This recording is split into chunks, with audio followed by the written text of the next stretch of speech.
welcome back. I know that for the better part of the last year, I've more or less made nothing but content that's just like YouTube shorts to sort of like follow along with my like course to course progress. But here we are in 2026. This is my first like major video of 2026. And I just got to a point at the end of last season where I wasn't happy with how I was doing. I felt like I could do so much more with the car if I just had it set up correctly. And a lot of that came from one of the other competitors I was against that has like a swapped B series CRX. And you know, he had the staggered front setup that's really common for autocross. And you know, if you guys have seen some of my other videos, I spent a lot of time complaining about how I felt like there just wasn't enough grip to be able to perform with the amount of power that I've got. And so I just wanted to make this video to give some justification, show at least like, you know, the first couple events of the year, because I think that the changes that I've made have like changed the car so significantly, but it took a lot of waffling to get to this point. Because I was in a place where I didn't want to really lose the identity of the car. I've seen so many people that have these like completely gutted to shit Civics where it's just like all of the things that they change are just like straight up bolted on. And then when they bolt those things on, they don't keep in mind any of the rules that are for some of the actual classes, and then they put themselves in essentially a prepared class.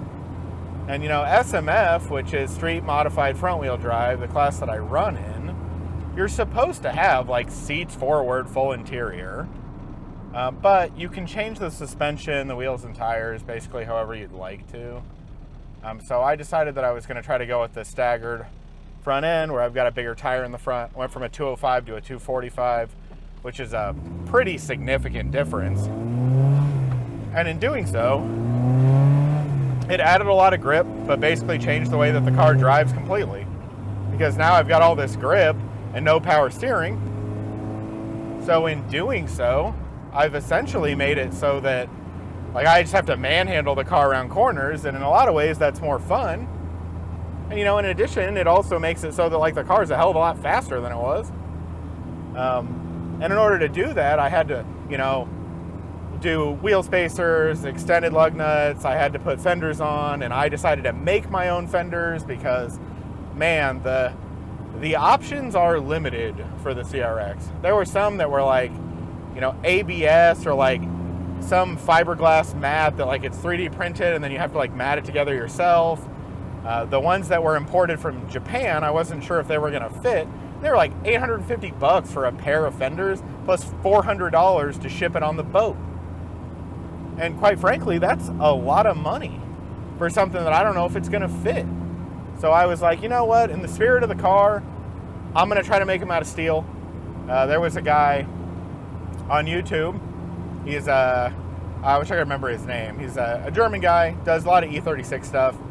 Does fender kits for those E36s, where basically he cuts the lip of the fender and then he's got like an insert that he sells that you weld in yourself. And I took a lot of inspiration from that and was like, hell, I bet I can do the same thing. And you know, if it looks bad, I'll buy a fender. But if it doesn't look bad, then at least, you know, it's my own thing that I've done, that I put together myself, and I can be proud of it. So that's exactly what I did. And I think that it turned out really nice, to be honest. But I think that, you know, I'll let you guys be the ones to decide that, whether you think it turned out really nice or not. But I definitely spent a decent amount of time, you know, several hours trying to weld it, tack weld it. Definitely a learning process. And, you know, from 50, 100 feet away, not bad. You know, I'll say it, not bad. When you start getting closer to it, it's apparent that I built it, you know. I'm not some master craftsman. I taught myself all this shit by myself. It definitely was not like a, you know, I brought in the expert sort of thing. This isn't a Motor Trend show They've got guys that know what they're doing. But I'm happy with them, you know? Just like my engine bay, they're rattle canned. They're rattle canned the same color. I got 2-stage high quality paint, which made like a pretty big difference as far as the way that it looks. And like I said, I'm happy. And you know, honestly, the only person that has to be happy with it is me. And I think that for a race car, it looks pretty good. So, you know, I think that there's other things that definitely need to be done, but I'm just like all for the learning part of it. I think that it doesn't change the way that the car looks overall, that I'm happy that it still is the same car. It still looks like a CRX. It doesn't look like it's been like brutalized, in my opinion. And then, you know, I'll show you some of the race footage, and you can see for yourself that, you know, you can just be much more aggressive when you're driving it, just period. I'm going to go ahead and interrupt my own monologue here with some actual footage of driving, now that you have a general idea of sort of what I did with the front end. How does things turn out today? I changed a bunch of stuff, so it was like a real rocky road, but really? I finally cut some seconds off. It's just that, like, I think that the brakes can't handle the big wheels in the front. So it's like I'll be like top out on that last bit, and then when you get to that last corner, it's like, if I don't stop here, I'm gonna just keep going. That was the scariest part of the track for me, because I was always coming into that standing on brakes. Yeah, it's exactly the same deal. Yeah. I can't dig out of that either. I mean, I'll lose the back end if I do, so it's like I have to stop and then turn. Yeah. So these front wheel drive cars, man, it's just... What kind of time did you end up at? I had a 52.1. Okay. I was happy with that compared to the like 55 I had earlier. Yeah. So, It's always good to like progress. yeah, so. Last road, take off. Alright.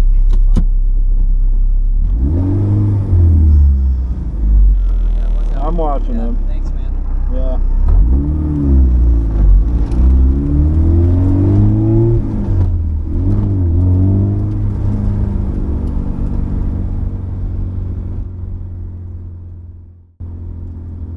I went ahead and put up the course map here as we're heading up towards the starting line. The track here is pretty similar. Whenever we're on the outer parking lot, it's almost always some sort of variation of a long sweeping S. In this particular version, the very last stretch has this sort of like curved straightaway with a slalom, and it leads right into like a 230 degree, maybe even 270 degree turn into the finish. And as the grid steward was, you know, alluding to, that particular stretch is really difficult to try to handle. So, you know, I think that this particular track for Test and Tune was great because it has enough technical aspects, really showed sort of the change that I made to the car, and then brought up sort of some shortcomings in the fact that it's really difficult to accurately stop at the end of this. And I just didn't trust the car to stop, to be honest.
And I think that if I ever want to put more power in the car, at least this is like step one, where at least it can hold it. You know, beyond that, it's brakes, which I did have to make some changes there. I thought I should have more brake because it's a custom setup, but I can tell you right now, if somebody tells you they have custom brakes, it does not mean they're good. It just means that they're custom. And the custom setup that I had was not good. I can tell you, verifiably not good.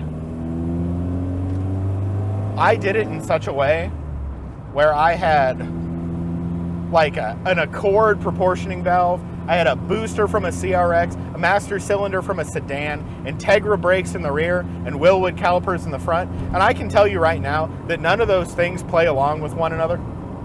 And now that I've changed it, I've got like the 40/40 non-ABS prop valve in the front, the one that's from an Integra. I've got a booster from an Integra, a master from an Integra, and rear calipers from an Integra. And it's incredible. It's almost like they were designed to work together.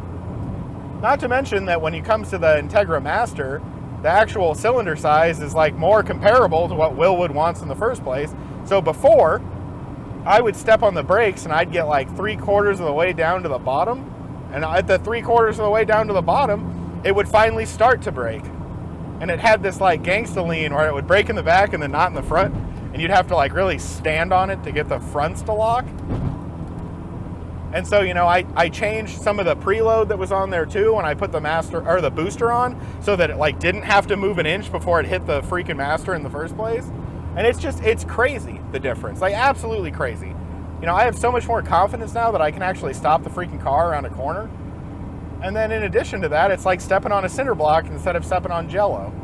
So, you know, I think that this car is like a testament to all the stuff that I thought I knew how to do and I self-taught, you know, taught myself.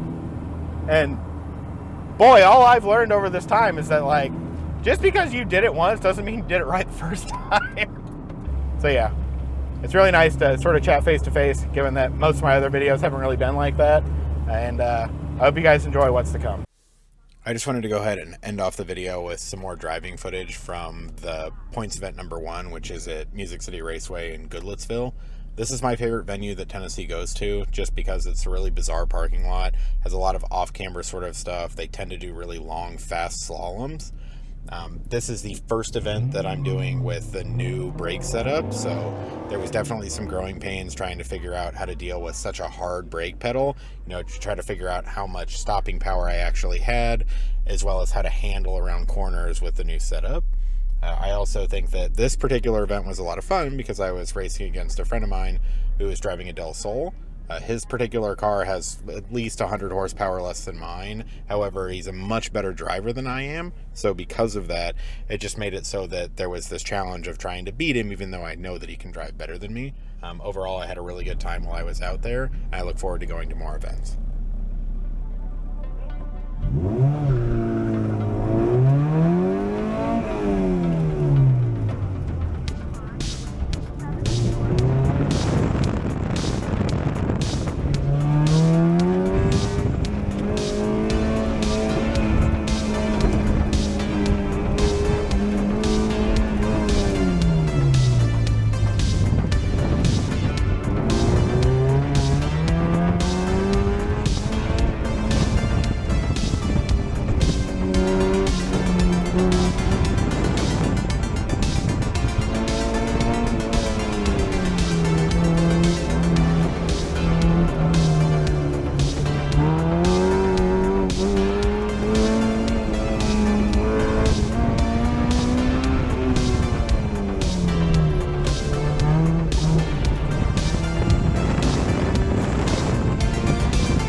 And that is a lane +1.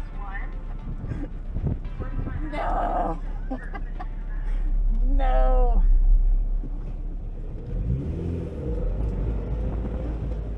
Oh my God, the late +1. You get your cone?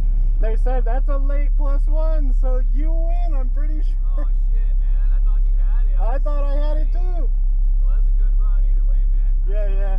See ya, man. You drive safe. See ya.